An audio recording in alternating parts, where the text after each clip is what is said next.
আসসালামু আলাইকুম। সবাই কেমন আছেন? দেশ, মালয়েশিয়া এবং বাংলাদেশের যারা আছেন আশা করি ভালো আছেন।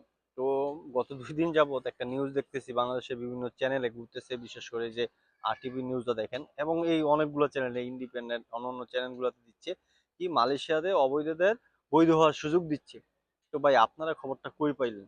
মানে আমাদের পররাষ্ট্রমন্ত্রী, স্বরাষ্ট্রমন্ত্রী বলছে আর আপনারা এই নিউজটা ছড়াই দিলেন।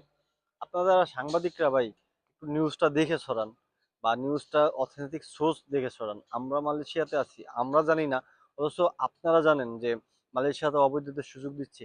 আপনাদের এই নিউজ দেখে বাংলাদেশ থেকে বিভিন্ন উপায়ে আপনার এই থাইল্যান্ড হয়ে ট্যুরিস্টে বা অন্য উপায়ে কি মালয়েশিয়াতে আইসা অবৈধ হয়।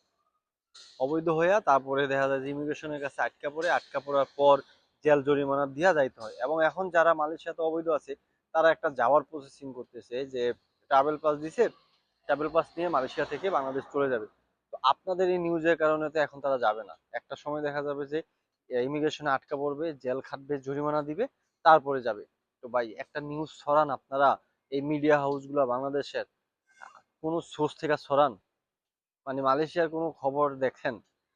মালয়েশিয়াতে এত দিন যাবত থাকি, মালয়েশিয়ার কোনো নিউজ মালয়েশিয়ার কেউ বললো না।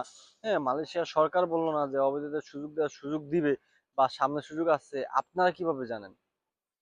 ভাই একটু নিউজগুলো যখন দিবেন একটু বুঝে শুনে দেখে প্রপার ওয়েতে দেন। আপনাদের জন্য এখন যারা প্রবাসে আছে, অবৈধভাবে আছে, প্রতিদিন অপারেশ দিচ্ছে। হ্যাঁ, আপনাদের জন্য তো তারা বিপদে পড়তেছে। তো আসলে আমাদের বাংলাদেশের মিডিয়া নিয়ে কিচ্ছু বলার নাই। তারা একটা মানে দেখলো কোনো, মানে করবে না, কোনো সার্চ দিবে না, কোনো সোর্স বের করবে না, হ্যাঁ, কিচ্ছু করবে না, নিউজ ছড়াইয়া দিলেন। তো ভাই আপনারা নিউজগুলো একটু দেখে শুনে দিয়েন।